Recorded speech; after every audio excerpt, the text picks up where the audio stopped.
gente agora está gravando.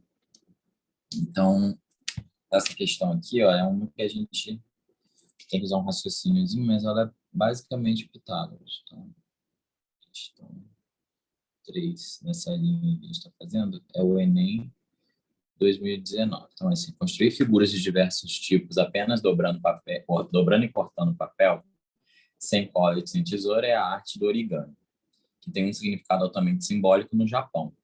A base do origami é o conhecimento do mundo por base do tato.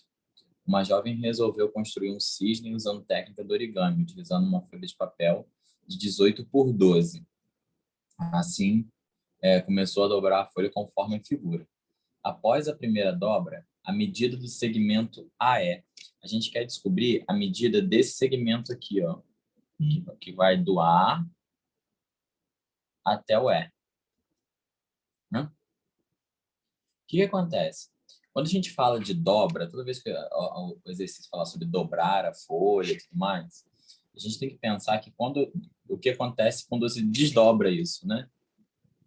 Vai te ajudar a resolver o exercício. Então, por exemplo, quando eu desdobro aquele pedaço ali, a folha volta a ser o retângulo que ela era antes. Volta para 18. Ela volta a ser assim. Volta para 18 a parte de baixo, né? Isso. E esse pedaço aqui, 12 centímetros, que é o que era, né? Que é o mesmo 12 centímetros daqui, ó. Certo. E esse pedaço aqui de baixo, todo, se é 18 e eu já tenho 12 aqui, esse pedaço aqui vai ser 18 menos 12, que é 6 centímetros. Certo. Aí qual é o lance? Esse triângulo aqui é um triângulo retângulo. Vendo? Esse triângulo aqui é um triângulo retângulo e eu quero saber a parte vermelha dele ali. Essa parte vermelha aqui é a hipotenusa desse triângulo. Então, a gente vai fazer x ao quadrado é igual a 12 ao quadrado mais, que é 16. Não, é 6 mesmo, certo? Mais 6 ao quadrado. X ao quadrado é igual a 144 mais 36. X ao quadrado dá 180. E aí, o x vai ser raiz quadrada de 180. Para extrair a raiz quadrada, a gente faz o processo de fatoração em números primos, que é um lance assim, ó, que você bota uma barrinha e você vem decompondo em números primos. 180 por 2 dá 90. Por 2, 45. Aí não dá mais por 2, a gente vai por 3. Dá 5. Por 15, não, dá 15. Aí dá por 3 de novo. Dá 5, agora sim. 5 dá 1. Aí, como a gente está querendo extrair a raiz quadrada, que fica um 2 escondidinho aqui, a gente agrupa isso em pares de números iguais. E aí, esses pares de números iguais saem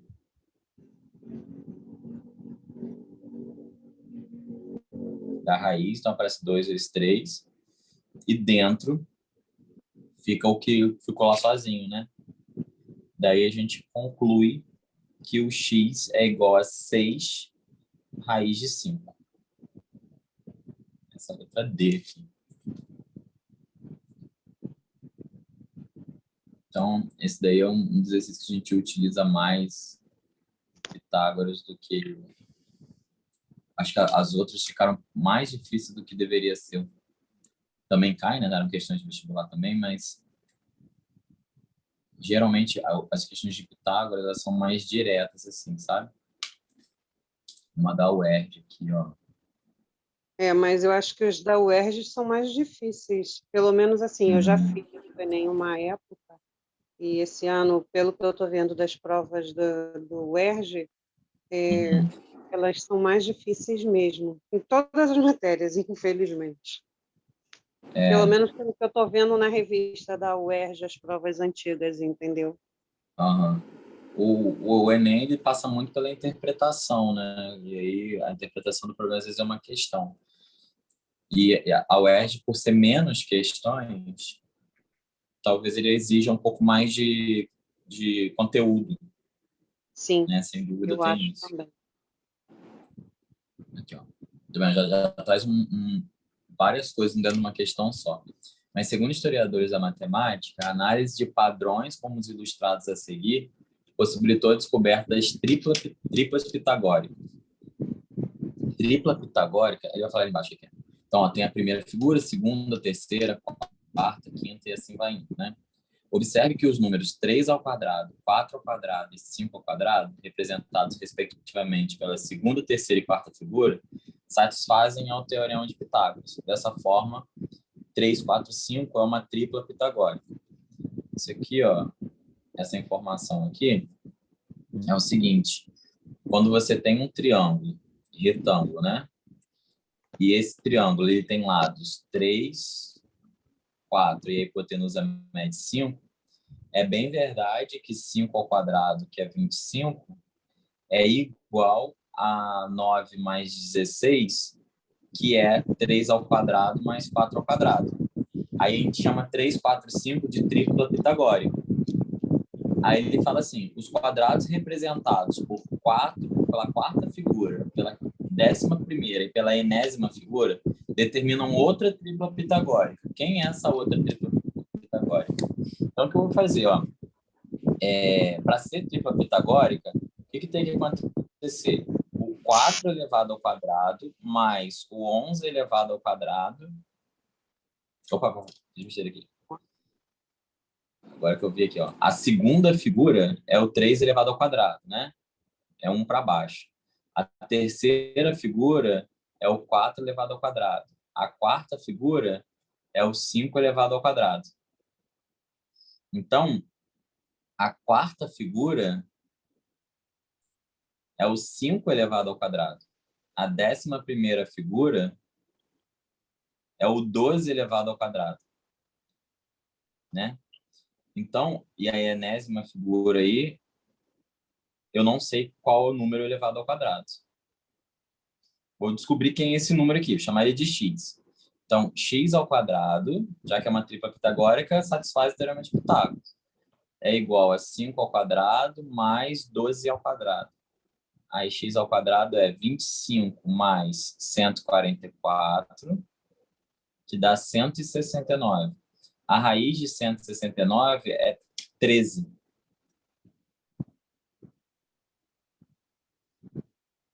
Aí o que acontece? Esse númerozinho que está aqui elevado ao quadrado, ele é o 13. Se ele é o 13, o número da figura é 12, que é sempre um número abaixo, né? Ó, a segunda figura era 3 ao quadrado, a terceira figura, 4 ao quadrado. Então, o 13 ao quadrado é da 12ª figura. Ok? Por que é importante a gente saber as triplas pitagóricas? Se você sabe que um número é tripla pitagórica, todos os múltiplos desses números também vão formar uma tripla pitagórica, que é múltiplo. Por exemplo, se eu multiplico os 3 números vezes 2, isso forma uma tripla pitagórica também. Tipo, 6, 8 e 10 é uma tripla pitagórica. Se eu faço aquele primeiro lá vezes 3, vai ficar 9, 12 e 15. É uma tripla pitagórica também. Se eu faço vezes 4, também vai ser. Se eu faço vezes 10, também vai ser. Ou se eu faço dividido por algum número, também vai ser. Tipo, 30, 40 e 50 aqui. Então, a tripla pitagórica ela tem essa característica e isso vai ajudar a gente a resolver problemas de cálculo mental, se você quer fazer rápido. Então, aqui nesse exercício, por exemplo, dava para fazer? Não, isso não dava não. Deixa eu ver se tem um aqui que dava. Eu lembro que a gente passou por um, esse aqui era bem difícil. A gente passou por um... Bem, quando a gente passar, eu aviso. Como é que a gente utiliza esse lance da tripla pitagórica. Vou pegar a próxima questão aqui.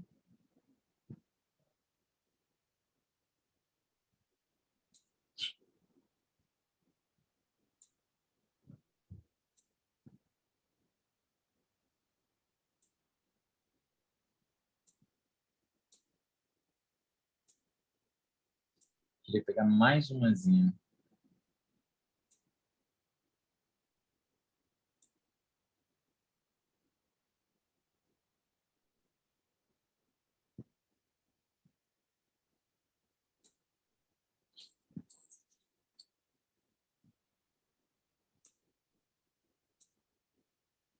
Estou procurando essa, acho, da...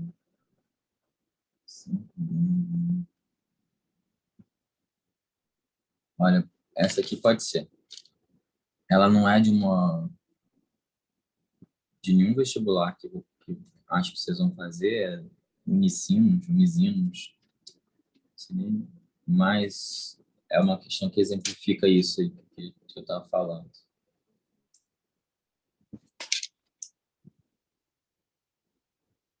Essa é a questão 5.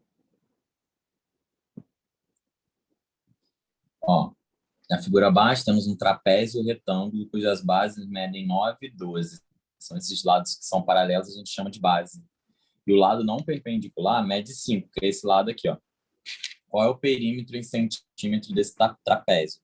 Para eu saber o perímetro em centímetro, falta saber quanto mede esse lado aqui, né? Porque aí perímetro eu vou somar os lados todos, né? E aí qual é o lance de você fazer isso daqui? Você vem e transporta esse lado X para cá. Você transporta ele para cá, assim, ó. Eita. Ele tem essa mesma medida aqui. Como é que isso me ajuda? Ajuda porque esse pedaço aqui eu também sei determinar, que vai ser a diferença entre 12 e 9, né? 9 daqui de cima, eu jogo aqui para baixo. O que resta é esse pedacinho 3 aqui. Certo. Aí, como que aquele lance da tripla pitagórica me ajuda? Eu sei que 3, 4, 5 é uma tripla pitagórica. Precisa ser dessa maneira, né? Precisa ser 3, 4. Eles precisam ser os catetos.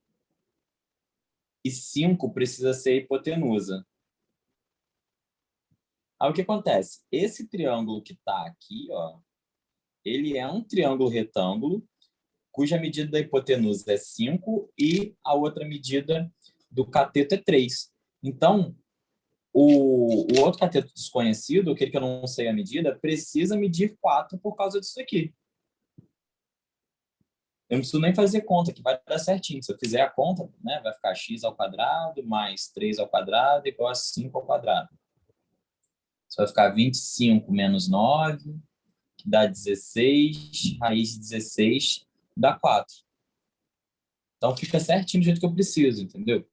Essa aqui é o lance de a facilidade, esse lance da tripla pitagórica, que você começa a fazer o teorema de Pitágoras meio que de cabeça, sem resolver a conta, né? Você procura, você faz um outro atalho aí. E aí o perímetro, a gente representa perímetro por 2p, você soma tudo, ó, x mais 9 mais 12 mais 5. Aí o 2p é igual a x, aí o x eu sei quem é já, né? É 4. 4 mais 9 mais 12 mais 5. Isso dá 40. 40, 30. O que dá, né? 9, 9, 18, 18 com 12, 30. Isso. Então, tem uma questão aí que é essa que você usa mais rápido, esse teorema de Pitágoras, para não ter que ficar fazendo tudo o tempo todo. O que a gente estuda na sequência? Depois de ver Pitágoras, a gente vai parar para analisar o seguinte. Na matemática, a matemática é aquela ciência, né, conhecida como a ciência dos padrões, né, das regras. E o lance de Pitágoras, apesar de ser algo muito, como é que eu vou dizer assim, é muito poderoso, né, resolveu muitas questões, questões que eram da utilidade do mundo antigo, e mesmo agora a gente utiliza o teorema de Pitágoras para muitas outras coisas. Porém, ele não é, como eu dizer assim, para a matemática, algo que apesar de ser valioso e tudo mais, ele não é muito dinâmico, né? Ele não aproveita bem a situação. Porque para cada triângulo que eu tiver que fazer, para cada triângulo que eu coloco como objeto de estudo, eu vou ter uma conta específica para fazer. Se eu mudo um pouquinho o triângulo, se eu mudo a medida de um dos lados, essa situação, a situação problema muda, eu vou ter que mudar os valores todos, eu vou ter que recomeçar minha conta do zero. Nesse sentido, o teorema de Pitágoras ele não me ajuda muito. Vou abrir um outro caderno aqui, só para poder ficar fazer aqui lá. Tá, geometria plana revisão. Tá de boa. E aí, o que acontece? Vou dar uma situação, um problema aqui para vocês. Que foi a situação onde que foi muito o problema motivador das pessoas para poder estudar esses lances aí. Claro que no passado, né? E o problema é o seguinte. Imagina, de forma geral, a gente consegue falar que é determinar a altura de objetos inalcançáveis. O que é isso? Você tem o chão aqui, aí você está aqui. A uma determinada distância da pessoa do objeto que você quer medir. E aí você quer medir a altura, por exemplo, de uma árvore. Quando você pensa em medir a altura dessa árvore aqui, né, não dá para você medir com a régua, nem com metro, nem com nada, porque ela é muito mais alta que você, e aí você perde a referência de como você faz isso, né? Então, qual foi o processo desenvolvido para determinar a altura dessa árvore? Eles fizeram um processo... Oi? Medir pela sombra, né? Isso aí, perfeito. A medida é feita pela sombra. Thales fazia isso muito bem. E aí o lance é comparar a sombra, né? Porque em determinada hora do dia, para dois objetos que estão próximos, tanto quanto eu e a árvore nesse desenho, o Sol ele incide da mesma maneira sobre esses dois objetos, os raios solares, né? Então, por exemplo, se eu tenho um raio solar aqui batendo e faz essa sombra da árvore, poxa, minha árvore ficou grande demais para o negócio. Faz uma determinação para a árvore, ela vai fazer para qualquer objeto.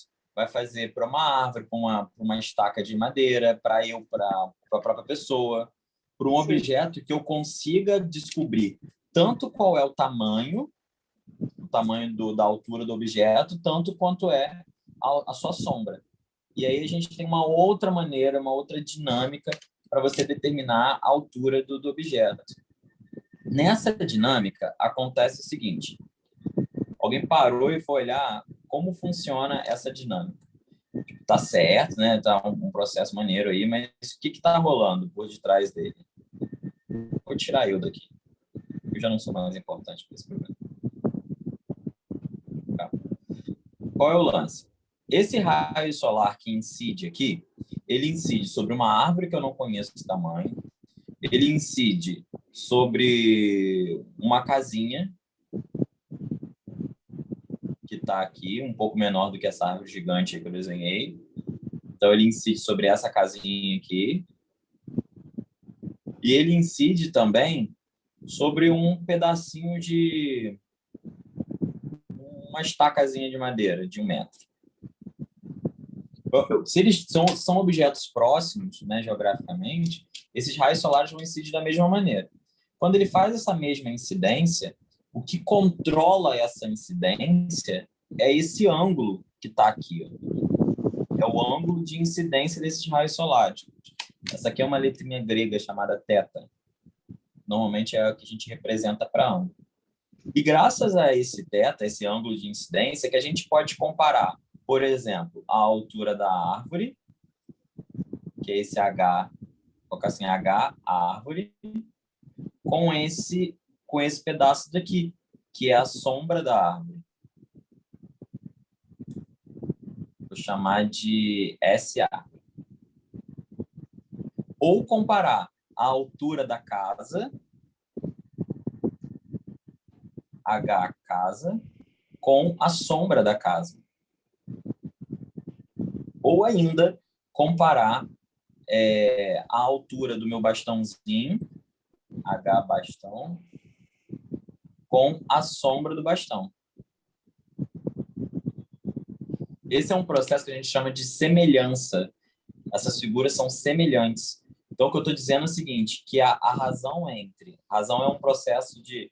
Já falei aqui, né, o que é a razão de a gente comparar duas medidas, né? Assim como velocidade média, que você compara a quantidade de quilômetros que você anda em uma hora, existem outras razões, mas aqui, quando você compara a sombra da árvore, a altura da árvore com a sombra, Isso aqui é proporcional à altura da casa, e à sombra da casa. Isso aqui tem que ser proporcional ainda à altura do bastão e à sombra do bastão. O que eu estou dizendo? Que quanto mais alto for o objeto, maior vai ser a sua sombra nesse momento, né? Esse desenho que está aqui, ele é o que deu um gatilho para a gente começar a estudar não só o Teorema de Pitágoras, que é valioso, né, que ajuda nessa resolução dessa questão também, mas a gente parar de centralizar o estudo nos lados do triângulo e a gente começar a centralizar o estudo naquilo que é mais padronizado, naquilo que é mais constante nesse problema. E o que não muda nesse problema, né? Por exemplo, a altura da casa, a árvore e o bastão. Se eu mudar o tipo de objeto, meu problema vai mudar todinho. Né? Se eu penso na altura da casa, é uma determinada conta que eu vou fazer. Se eu penso na altura da árvore, é uma conta que eu vou fazer. Se eu penso que é uma garrafa d'água, a conta é outra. O que não vai mudar em todos esses lances aí, em toda essa questão, é, na verdade, o ângulo de incidência que o Sol está fazendo. Então, a ideia é parar de pensar nesse problema todo a partir dos lados desses valores, né? Do lado dos não queria falar triângulo, mas dessas medidas da sombra e tudo mais, a gente parar de pensar nisso, a gente começar a pensar no ângulo. Eu vou focar o meu estudo inteiro nesse ângulo de incidência do Sol aqui. De que maneira que a gente faz isso? Coloquei essa figura menor aqui um pouquinho, para eu dar uma traduzida aqui no que está rolando. Essa medida, esse desenho aqui, ele na matemática, ele tem uma outra representação. Ele é representado da seguinte maneira. A representação dele é como se eu tivesse o chão aqui, certo? Essa maior altura, que é a altura da árvore, a linha de incidência dos raios solares, que é essa daqui, e como se eu tivesse o bastão aqui e a altura da casa aqui. Conseguem visualizar isso daí? Um desenho parecido com o outro? Sim. E aí o que eu estou querendo é focar o meu estudo nesse ângulo θ aqui. Eu estou querendo parar de pensar que é a altura da árvore, a altura da casa, a altura... Porque se eu mudo o objeto, eu vou mudar a conta, né? Como eu estava dizendo. E aqui é todo mundo ângulo 90 graus, ó, maravilha aqui, gente. O que eu estou relacionando? Eu estou relacionando a medida desse cateto do triângulo aqui, ó, com esse cateto de cá, né? O cateto que é a altura com o cateto que é a sombra. Então, eu estou fazendo aí o seguinte, ó, vou reescrever aquilo que eu tinha apagado ali. A altura do bastão está para a sombra do bastão. E esses valores aqui, eu poderia acrescentar qualquer objeto que daria o mesmo valor. Se eu dividisse a altura do objeto, né, a altura do objeto, e dividisse esse valor pelo a sombra que esse objeto faz naquela hora do dia, eu teria também o mesmo valor do que da árvore, do que da casa, do que for. Se a minha altura dividido pela minha sombra nesse momento aí do dia, daria o mesmo valor. Então, você vê que o que importa nessa questão, nessa situação problema, não é o objeto que está sendo medido. O que importa é o ângulo, é que horas do dia que esse sol tá incidindo, né? Então, eu vou focar aqui, ó. Tudo que está importando é esse ângulo de cá, tá? E esse valor aqui, ele vai se manter constante, né? Já que independe do objeto, esse valor aqui vai ser sempre um número específico, um número que vai depender de acordo com o ângulo. Então, por exemplo, se o ângulo é 30 graus, ele tem um valor. Se um ângulo é 90 graus, ele tem um valor. Se um ângulo é 80, 70, depende do ângulo, não de qual é o objeto que está ali. Certo? esse valor M, que foi chamado aí, a gente deu um nome. A gente não, né? A galera estudou matemática lá há mais tempo. E o nome que foi dado a ele é o nome de tangente. Isso que é a tangente de um ângulo. É justamente a razão entre esses dois catetos. E aí, a gente dá um nome específico para não falar um cateto dividido pelo outro, você não sabe de qual você está falando. Tem um cateto que está do lado oposto do ângulo, tá vendo? Ele está lá do outro lado. E tem um cateto que está no mesmo lado que o ângulo, que a gente chama de cateto adjacente. A palavra adjacente em matemática tem muito a ver com vizinhança. É o cateto que é vizinho ao ângulo ali, que forma o ângulo. É assim que nasce o estudo do que a gente chama de trigonometria.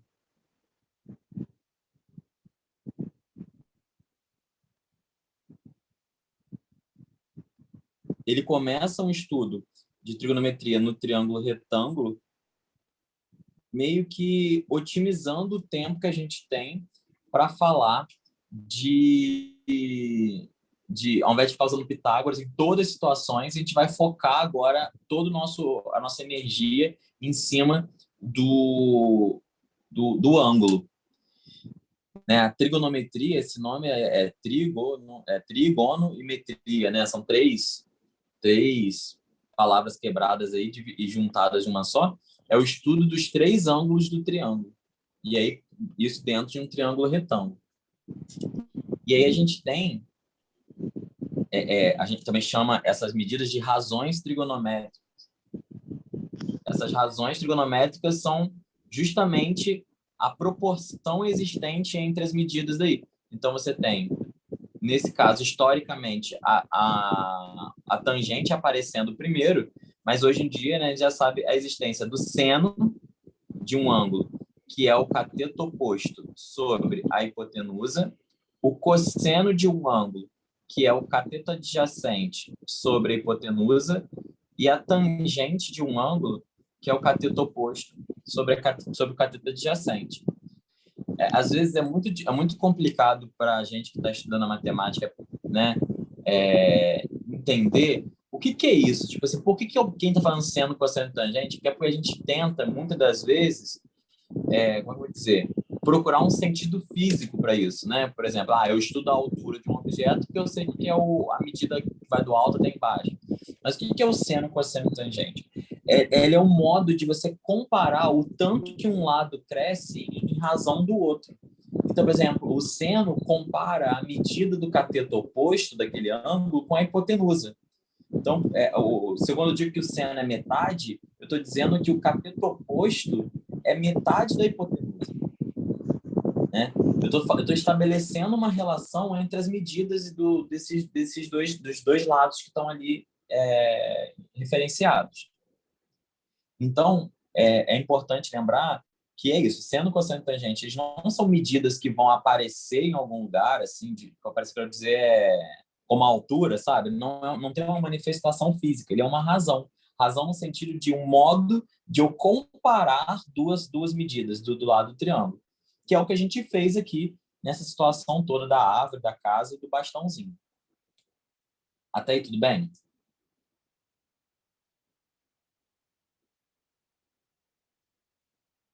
Pensando desse jeito, qual é o lance? Se todo o nosso raciocínio ele não é baseado mais na medida dos lados, ele é baseado na medida do ângulo, existe um modo da gente determinar a medida do seno, cosseno e tangente de alguns ângulos específicos, que são ângulos que a gente mais usa na matemática aí, chamado de ângulos notáveis.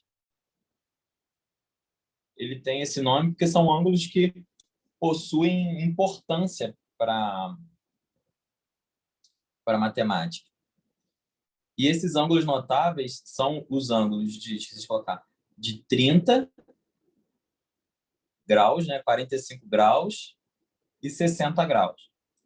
E a gente determina o seno, cosseno e tangente dele através de figuras conhecidas nossas, né, através do quadrado e do triângulo equilátero, que é aquele triângulo que tem os três lados iguais, né, que a gente viu aí no começo dessa revisão.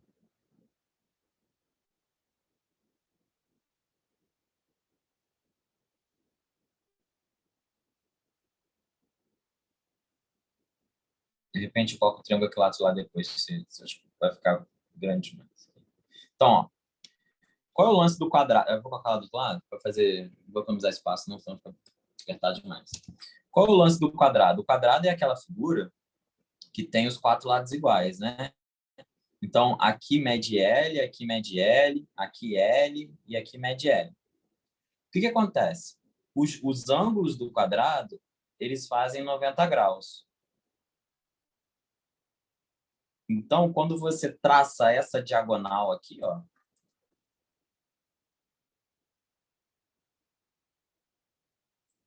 quando você traça a diagonal, no caso particular do quadrado, você divide esse ângulo em 2 ângulos iguais. Isso só funciona para o quadrado, tá?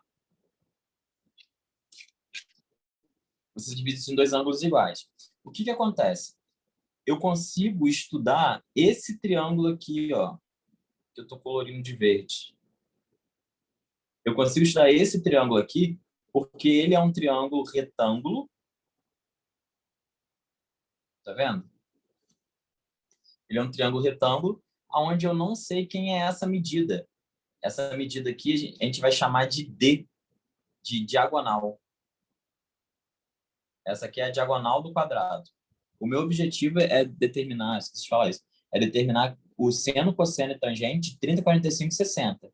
Então, eu acabei de identificar onde eu tenho um ângulo de 45 graus e eu vou determinar o seno, cosseno e tangente disso. É uma formulazinha, vai ficar sem número agora, por enquanto, tá? Então, ó, quem é esse D? Pelo teorema de Pitágoras,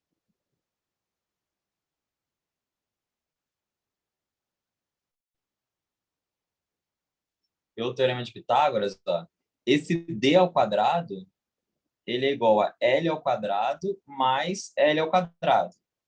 Ou seja, o D ao quadrado é 2L ao quadrado, e aí extraindo a raiz quadrada aqui, fica a raiz quadrada de 2L ao quadrado, que é L raiz de 2. Então, aqui é um jeito bem artificialzinho, não precisa se preocupar muito com essa parte, não, da gente determinar quem é a diagonal em função do lado. Como se fosse uma fórmula mesmo, né? Então, ó, essa diagonal é L raiz de 2. Então, estou dando um exemplo assim. Se o lado quadrado for 5, a diagonal mede 5 raiz de 2. Se o lado for 10, a diagonal mede 10 raiz de 2. Se o lado for meio, a diagonal mede meio raiz de 2. É isso que eu estou falando agora. E aí, como que a gente vai determinar as razões trigonométricas aqui, ó? Como é que eu vou determinar quem é o seno do ângulo? O seno do ângulo, o 45 graus está aqui. Em relação a esse 45 graus, esse daqui é o cateto oposto, que a gente coloca CO. Esse daqui é o cateto adjacente. E essa daqui, né, o D, é a hipotenusa. Então, quem é o seno? O seno de 45 graus vai ser o cateto oposto dividido pela hipotenusa. Então, quanto que vale o seno de 45 graus? O cateto oposto mede L. E a hipotenusa mede L raiz de 2. Aí a gente cancela esse L com esse. Vai ficar que o seno de 45 é 1 sobre raiz de 2. Vou multiplicar a raiz de 2 em cima e embaixo, porque tem um... A gente precisa que o denominador ele não pode ter uma raiz no denominador para a gente conseguir fazer as contas com mais facilidade. Então, a gente faz esse processo chamado racionalização. Que aí fica raiz de 2, e raiz de 2 vezes raiz de 2 dá 2. Então, aqui, ó, eu descubro um modo de determinar, né? Estou determinando aqui um modo de calcular o seno de 45, e eu descubro que o seno de 45 é raiz de 2 sobre 2. Dá esse valor aí. Isso daí não depende dessa figura que eu desenhei. Qualquer figura, qualquer lugar que tiver um ângulo de 45 graus, o seno desse ângulo, o seno de 45 graus, vai dar raiz de 2 sobre 2, entendeu? Isso não depende da minha figura. no meu desenho. Como a gente falou lá anteriormente, essa razão depende única e exclusivamente do ângulo. Então, aqui, cateto oposto sobre hipotenusa. Agora, o cosseno. O cosseno é outra razão. O cosseno, ele vai relacionar o cateto adjacente com a hipotenusa. Então, ó, cosseno de 45. Quem é o cateto adjacente? É o L também, sobre L raiz de 2. Eu já fiz essa conta aqui, né?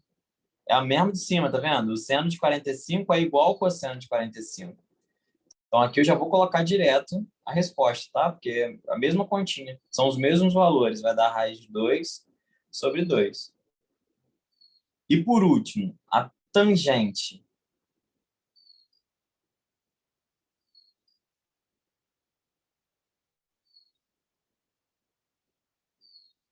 A tangente é o cateto oposto sobre o cateto adjacente. O cateto oposto é o L. Quando eu faço isso dividido por L, todo número dividido por ele mesmo dá quanto? Dá igual a 1. Esse daqui é um jeito legal da gente olhar para a gente interpretar direitinho aí. O que está dizendo? Está dizendo que, imagina você tem uma sombra de algum objeto, né? Naquele exemplo anterior lá que a gente estava falando. Se esse ângulo, se essa luz está incidindo em 45 graus, se está incidindo em 45 graus, a sombra do objeto vai ter o mesmo tamanho do que a altura do objeto. É isso que está dizendo quando eu digo que a tangente do ângulo é 45 graus. A relação, o cateto oposto precisa ser igual ao cateto adjacente, assim como aqui é os lados do quadrado, como são os lados do quadrado, né? Então, aí eu tenho os valores de seno, cosseno e a tangente de 45. Vou virar aqui a página, tá? A gente também consegue fazer aqui um processo bem parecido para o triângulo equilátero para descobrir o de 30, 45, 60.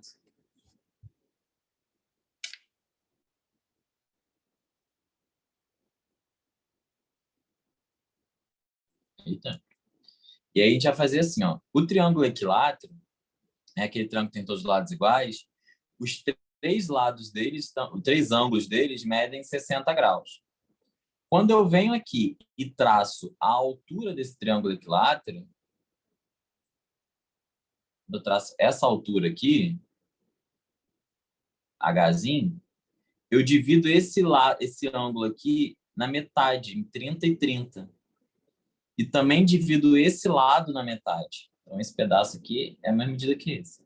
Aí eu vou ter o lado aqui, esse outro lado, e esse lado aqui dividido por 2, porque vai ter em duas partes. Então, eu fiz o quê? Tracei a altura do triângulo, que é esse Hzinho aqui. Né? Tracei essa altura. Quando eu traço essa altura, eu divido esse triângulo nesse triângulo aqui, ó, que é um triângulo retângulo, onde um ângulo mede 30 e o outro mede 60, que é o que eu estava precisando mesmo, né? Tá vendo? E aí, o que eu vou fazer agora é calcular quanto que é essa altura H. Da mesma forma que eu determinei aqui quanto que era a diagonal, eu vou determinar aqui quanto que é a altura. Então, ó, pelo teorema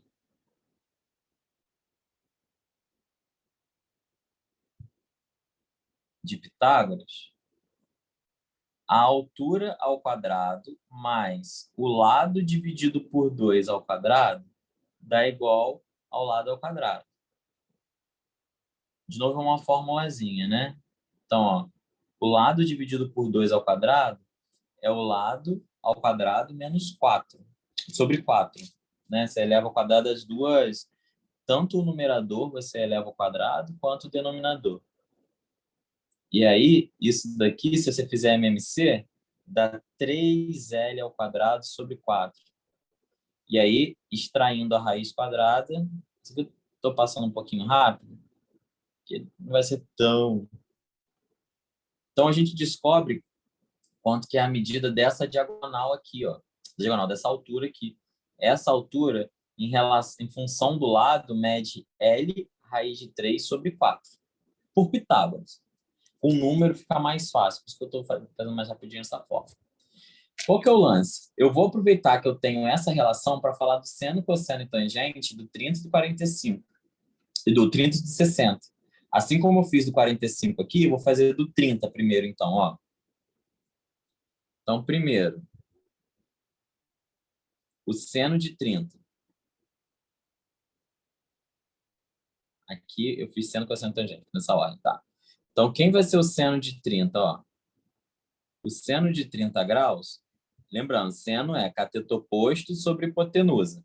Então, em relação ao 30 graus, ó, o 30 graus está aqui em cima, tá vendo? Em relação a ele, esse daqui é a hipotenusa, esse daqui é o cateto oposto e esse daqui é o cateto adjacente, certo? Aí vai ficar aqui, ó, o seno de 30 graus. Quem é o cateto oposto? O oposto é L sobre 2, dividido pela hipotenusa, que é L. É uma divisão de fração. A gente vai repetir a primeira fração, inverter o sinal e inverter a segunda fração. E aí vai rolar o cancelamento desses dois L's aqui. Isso significa que o seno de 30 é igual a meio, 1 sobre 2. De novo, o que significa isso? Significa que o que eu tinha falado no começo, né? Que o cateto oposto é a metade da hipotenusa quando o ângulo é 30 graus. Agora o cosseno.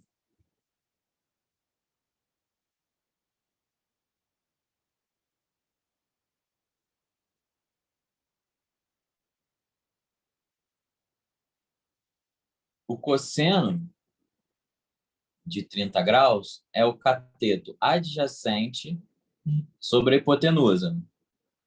Aí o cosseno de 30 vai ser... Quem é o cateto adjacente? É o L raiz de 3 sobre 2, dividido pela hipotenusa, que é L. Mesmo raciocínio, ó. Repete a primeira, L raiz de 3 sobre 2, inverte o sinal, inverte a segunda. Vai rolar o cancelamento entre esse L e esse L de cá.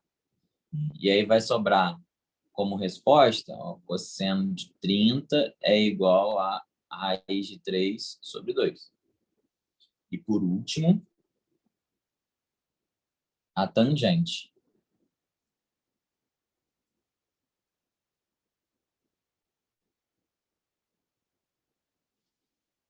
A tangente, ó, tangente de 30 vai ser cateto oposto sobre cateto adjacente. Isso vai ficar tangente de 30 é igual, o cateto oposto é o L sobre 2, dividido por L raiz de 3 sobre 2. Eu estou colocando sobre 4, direto sobre 2. Aqui é sobre 2, ó. O resto eu coloquei certinho.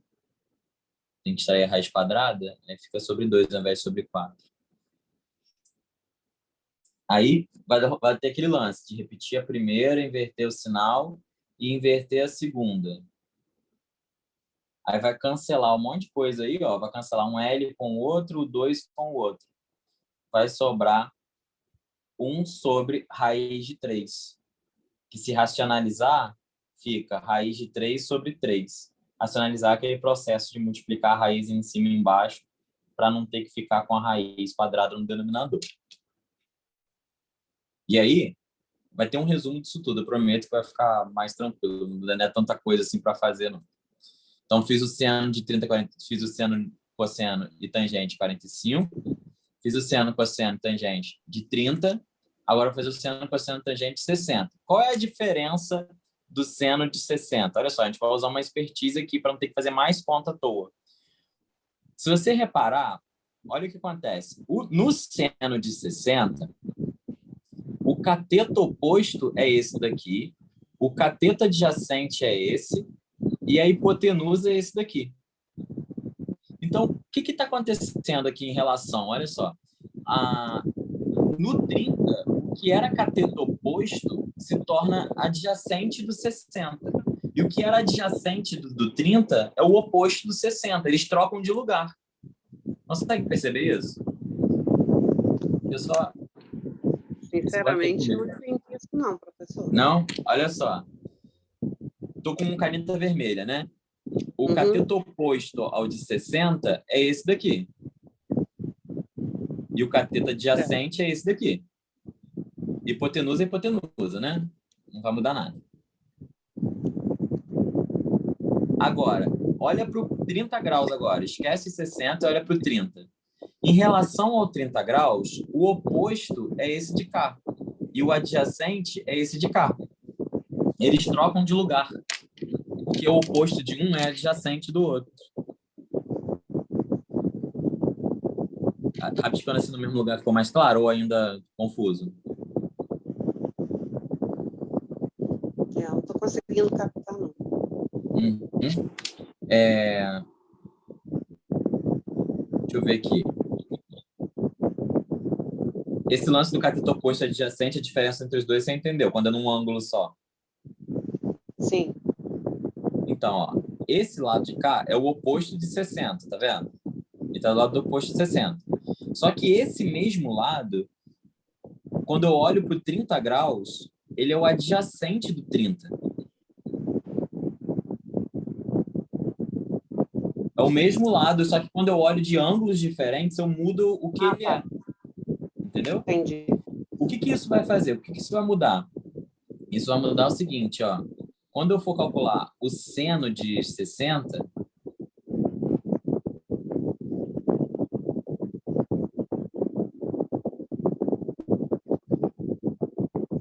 o seno de 60, ele é igual ao cateto oposto sobre a hipotenusa. Só que quando eu penso que o cateto oposto de 60 é o cateto adjacente do 30, eu vou inverter esse lance, ó. Isso daqui, ó, é o seno de 60 vai ser o cateto oposto de 60, que é L raiz de 3 sobre 2, dividido pela hipotenusa, que é L. Essa conta aqui, eu fiz, olha onde. L raiz de 3 sobre 2 dividido por L, eu fiz no lugar do cosseno de 30, tá vendo? Ó, L raiz de 2 dividido por L aqui. E eu já sei que isso tem que dar raiz de 3 sobre 2. É só para eu não ter que fazer a conta toda de novo, entendeu? Isso daqui, ó. Eu tô dizendo é que isso daqui é a mesma coisa que o cosseno de 30 graus, que a gente já viu que vai dar igual a raiz de 3 sobre 2. O cosseno de 60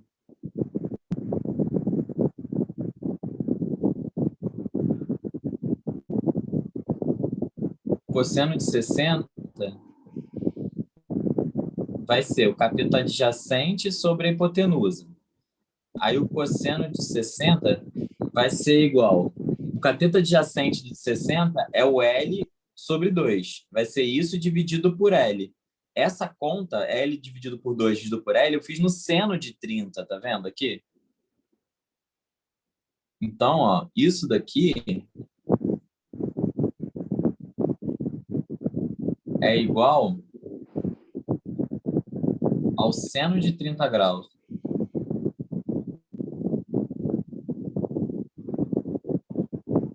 Deu meio. Por último,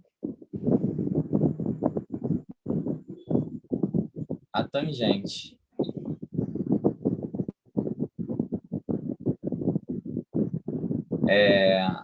Que dá tangente de 30, de 60, né?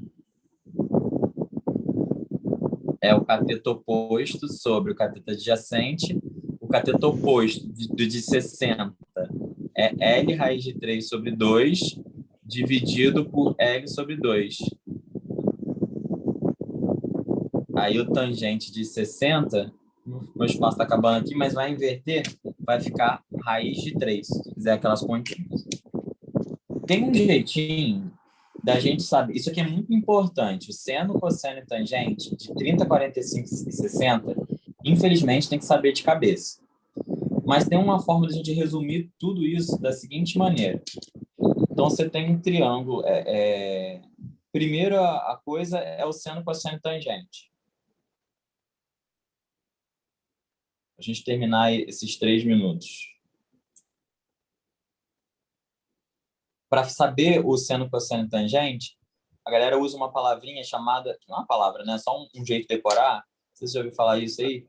Que é só, cá, toa. Que é um jeito de você relacionar e lembrar disso. A gente lembra assim, ó, essa palavra, essa socatou aí, quer dizer que o seno é oposto, são as primeiras letras, né? Oposto sobre hipotenusa. O cosseno é adjacente. Da hipotenusa. Oi? Adjacente da hipotenusa. Isso, adjacente sobre hipotenusa. E o TOA é porque a tangente é o oposto sobre adjacente. É o primeiro. E o segundo é uma tabela que vai te ajudar a saber quem é o seno, cosseno e tangente de 30, 45 e 60. Essa tabela é feita assim, ó. Quer dizer, não é... Tem outras pessoas que fazem de outro jeito, né? A minha tabela eu faço assim. Gente que bota... É só transpor, né? Não é tão diferente. Não.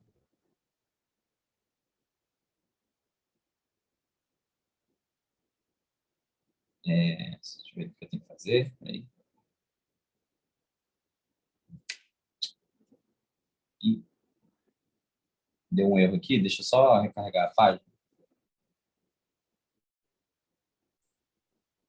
Vocês estão com aula agora às 7 horas?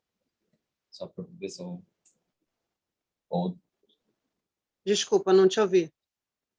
Não, eu estou preocupado com a hora que vai dar 7 horas. Eu perguntei se tem aula depois das 7. Ah, tem sim, redação. Tem sim, tem aula de redação, mas se você passar alguns minutinhos não tem problema não, Matheus.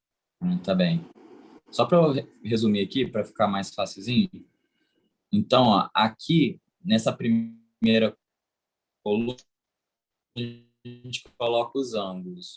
Os ângulos de 30. Pode colocar ali em cima também, não tem problema. 45 e 60 graus. E, em cima de tudo lá, você coloca em seno,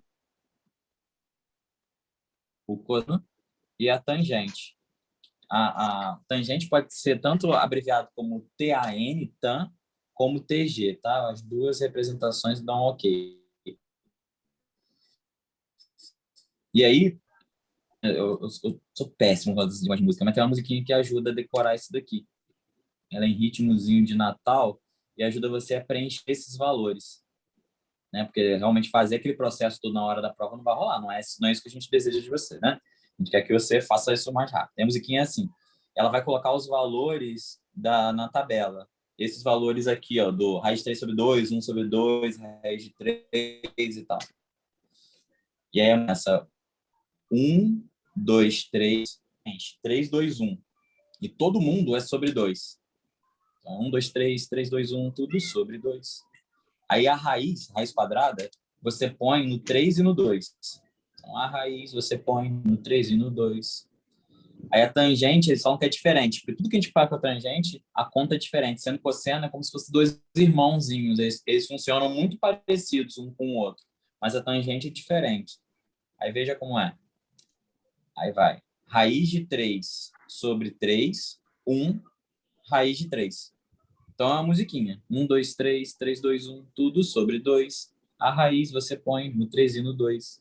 A tangente é diferente, veja como é. Raiz de 3 sobre 3, 1 raiz de 3.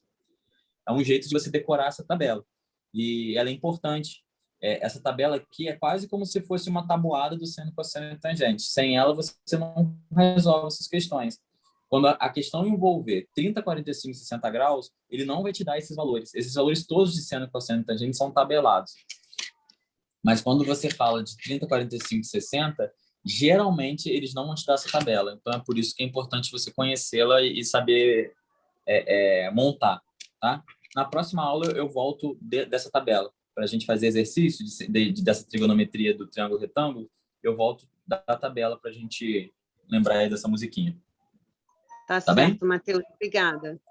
Valeu, gente. Boa noite. Boa noite. Abraço. Tchau, tchau.